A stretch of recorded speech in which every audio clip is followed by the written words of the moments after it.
What's up, everybody? It's Justin. Long time no see, long time no video, and I'm back. Just been busy like usual, but I thought I'd drop a video here and take everything from here and see where it goes. So, first, before I begin this video, I like to point out a couple of things. I did a bunch of videos just recently, and before my absentee the last number of weeks. And there's a couple in particular, but one video I'm not going to mention. And I had some nasty comments from people, and that's understandable. Everyone is entitled to their opinions.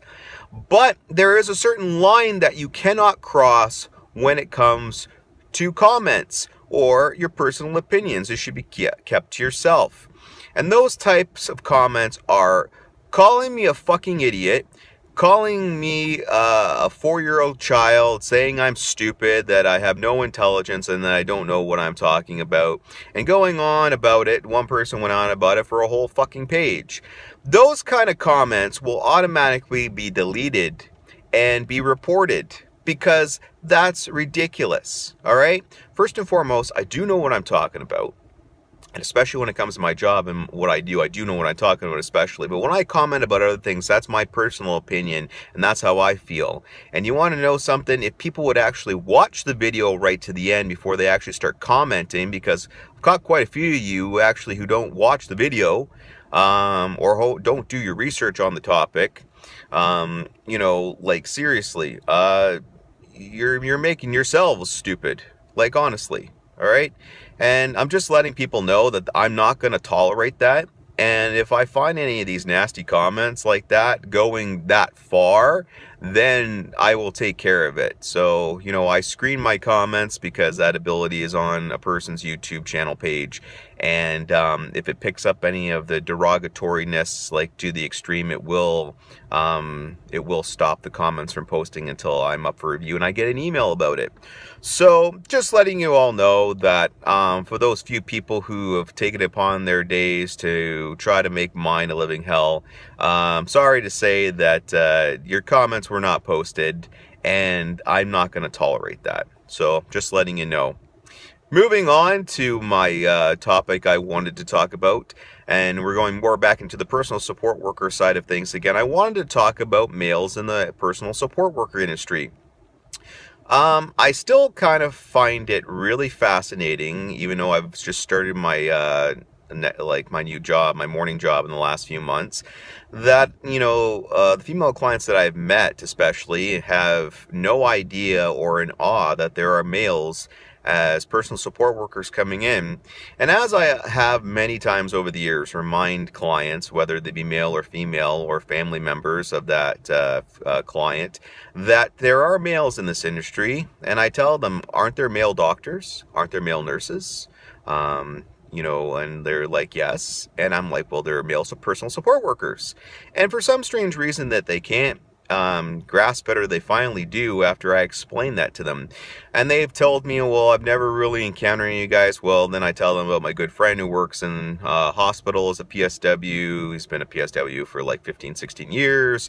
I talk about some of the other males that I've worked with in different jobs. If you go to retirement homes or long-term care, they work there as well. And you want to know something? I guess it's just because that there still is a dwindlingness in the personal support worker industry when it comes to men. Probably most likely the reason why I was a male in the morning job that I got, I got the job, and, I have my contract with my company, but the problem is, from my understanding, my company only has about a few other male personal support workers, I believe, in the area that I work in. So I can see why that is, and why these female clients think that there's no male workers, or in awe about this. So met one the other day, explained it to her. This past weekend I met her, and she was a really good sweetheart. Very nice woman, you know what I mean. Was just there to make her some lunch and make sure that her bed was made. But hey, it's all good, and she really appreciated having me come. And she was very friendly towards me, and I appreciate that. It's good to find some really good people out there. And, I always have a laugh whenever that comes up. It's like, you're a guy. I didn't think there was any guys in this industry. Yes, there is. So, I always take it as a compliment. And that's the funny part. The when I have to explain this kind of thing to people, but I always use the doctors and nurses examples when I'm talking to these people, and I say, "Isn't there male doctors? Isn't there male nurses?" You know what I mean? And I go on a little bit about that.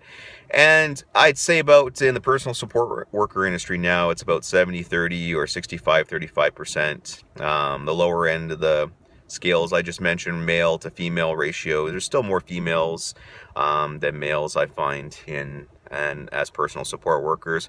I'd say about nurses, it's probably about 60-40. Doctors is probably about 50-50 now. But, like it's totally understandable. And I know some females aren't comfortable with having male workers come into their homes, and that's understandable. But, sometimes you need to explain things to them. And yes, I do have female clients, and they are awesome, and they love having me come. I got one who considers me like the grandson, and it's all good. And you have to remember too, some of these people are lonely, and they love it when people come in and talk to them, and that's just how it is. So, you are going to get female clients who don't like males, and you're going to get male clients who don't like males. And just an FYI right there also, for anyone who is a male or has male clients, that what I've noticed over the years, and this has only happened twice, is if a male client doesn't want a male PSW, and they consistently insist on female PSWs or a particular female PSW, that needs to be watched out for, because that's a sign that they're a little bit more interested in them as a worker, possibly because they're alone. But remember, this is more of a female-oriented industry, so, if your supervisor or coordinator is a female, they're obviously going to watch out for that.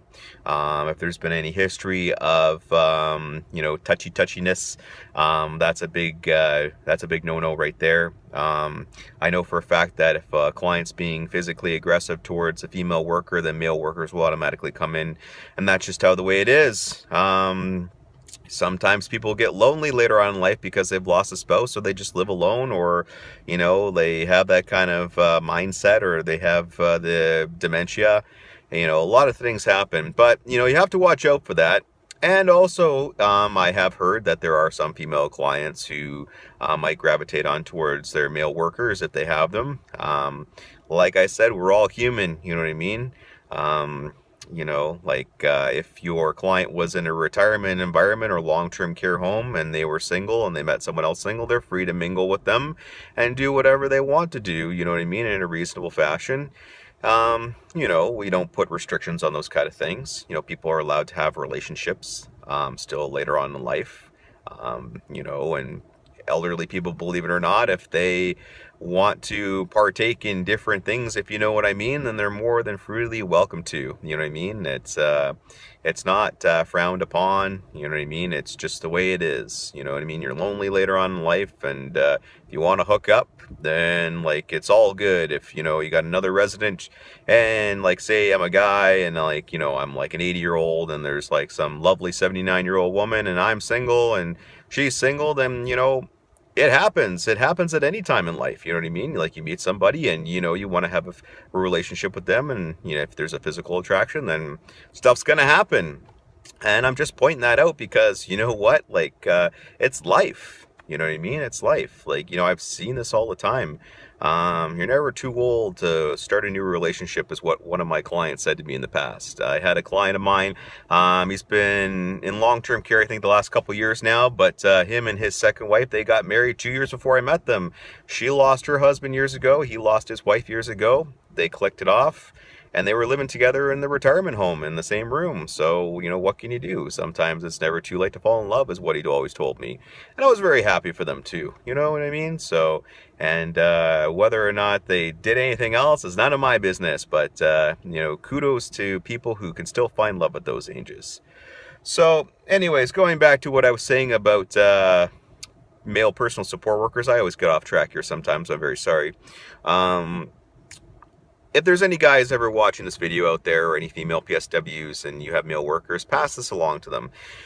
never never let that bother you, that you have people thinking that you either shouldn't be in this industry, or that there's not enough of you, or that they're surprised that you are in it. Always reaffirm them that there are a number of male PSWs out there. We do the same job as women.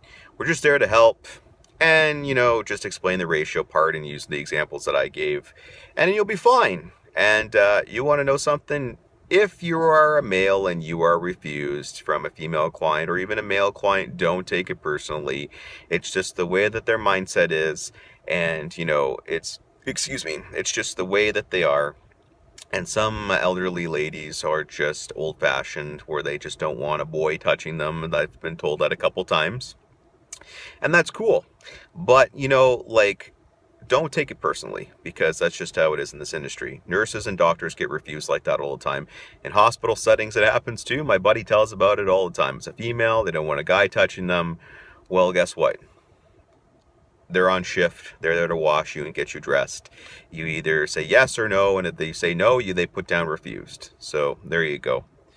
But anyways, folks, like I said, if you're a male personal support worker, keep on trucking. Don't give up. You'll always find good clients you'll jam with. And like I said, it happens. And stuff happens, so don't worry about it. Don't take it personally, okay?